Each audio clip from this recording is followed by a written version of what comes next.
Assalamualaikum warahmatullahi wabarakatuh. Halo teman-teman semua, apa kabar? Semoga teman-teman berada di dalam keadaan sehat walafiat ya. Kami dari kelompok 6 akan mempresentasikan tentang akad dalam reksadana syariah. Di kelompok 6 beranggota saya, Nita Sari Mariamah, Dava Arif Kurniawan, dan Karisma Mutis. Pengertian reksadana syariah.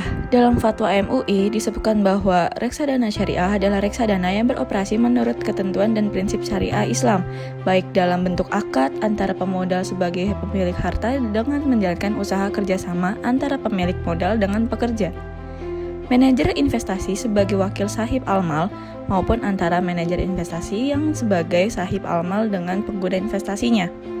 Dengan arti lain, reksadana syariah adalah reksadana yang mengelola dan kebijakannya investasinya mengacu pada syariat Islam. Misal, tidak menginvestasikannya dengan saham-saham atau obligasi dari perusahaan yang pengelolaan atau produknya bertentangan dengan syariat Islam. Reksadana syariah di Indonesia yang banyak diterbitkan saat ini adalah reksadana terbuka yang berbentuk kontrak investasi kolektif atau KIK, seperti PNM Syariah, Dana Reksa Syariah, Berimbang, Rifan Syariah, dan reksadana amanah syariah. Bagaimana mekanisme reksadana syariah? Mekanisme reksadana syariah antara pemodal dan manajer investasi dilakukan dengan sistem wakalah, di mana pemodal memberikan mandat kepada manajer investasi untuk melaksanakan investasi bagi kepentingan pemodal sesuai dengan prospektusnya. Kemudian manajer investasi mengelola dana dari investor untuk diinvestasikan ke berbagai instrumen investasi di pasar modal dengan skema kontrak investasi kolektif dengan bank kustodian, di mana manajer investasi mempunyai wewenang untuk mengelola portofolio investasi kolektif.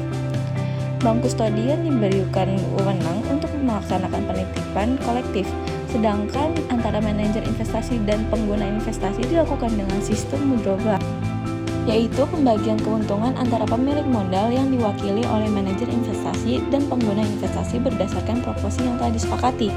Pemilik modal hanya menanggung resiko sebesar dana yang telah diberikan.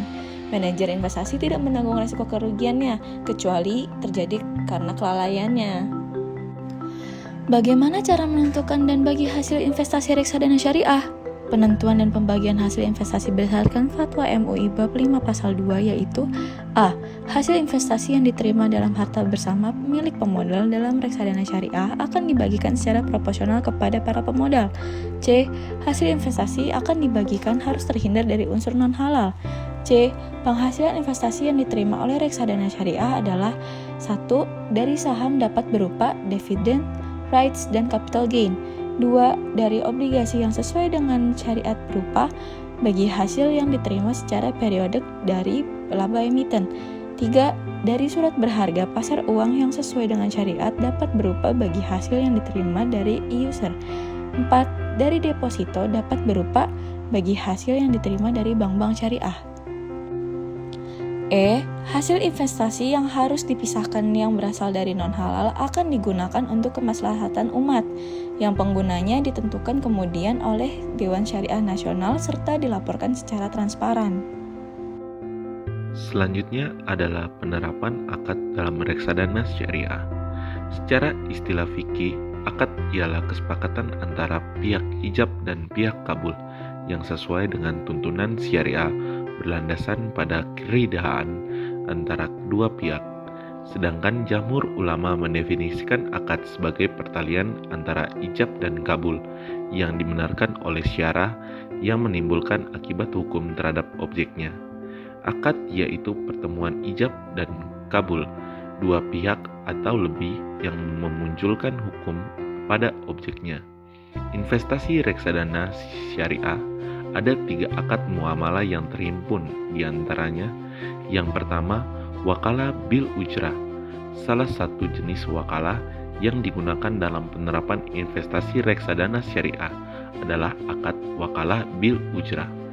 Akad wakalah bil ujrah adalah akad wakalah dengan membayar upah kepada yang mewakili.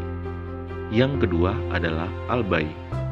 Akad bai yang terjadi di dalam reksadana syariah adalah ketika manajer investasi melakukan pembelian atau penjualan instrumen investasi berupa saham obligasi, ataupun pasar uang sesuai dengan jenis reksadana yang dibeli oleh investor. Dan yang ketiga adalah musyarakah inan. Musyarakah inan merupakan salah satu jenis musyarakah. Adapun yang dimaksud dengan musyarakah inan yaitu bentuk kerjasama di mana kedua pihak saling menanam modal dan keuntungan sesuai dengan kesepakatan kedua pihak. Baik, selanjutnya kita akan membahas terkait dengan contoh masalah dalam reksadana syariah, yang dimana dalam dunia bisnis, Islam sangat memperhatikan dan menekankan terkait dengan masalah akad, baik akad pada perbankan syariah maupun akad pada investasi. Perkembangan ekonomi syariah saat ini semakin meningkat, yang dimana diikuti oleh minat masyarakat Indonesia dalam menggunakan fasilitas keuangan berbasis syariah. Ekonomi syariah menjadi alternatif di kancah perekonomian global, di mana ekonomi global saat ini berasas pada kapitalisme dan liberalisme. Karena dalam asas tersebut, banyak nilai-nilai yang tidak sesuai, bahkan bertentangan dengan ketentuan ajaran agama Islam. Maka, dalam rentang waktu yang tidak ditentukan, masyarakat Indonesia semakin menyadari bahwa dengan keislaman yang dianut dan diemban, tentunya hal ini terancam hanya dengan menjalankan kehidupan yang bukan berasal dari ajaran agama Islam. Atau dengan kata lain, operasionalisasi reksadana syariah tidak terlepas dari permasalahan-permasalahan yang muncul. Sehingga, jika kita cermati secara bersama, masalah-masalah pokok yang berkaitan dengan hal ini itu meliputi yang pertama, ada masalah kelembagaan, yang dimana reksadana syariah dapat ditangani oleh sebuah lembaga keuangan yang berbentuk badan hukum yang dimana sesuai dengan ketentuan perundang-undangan yang berlaku.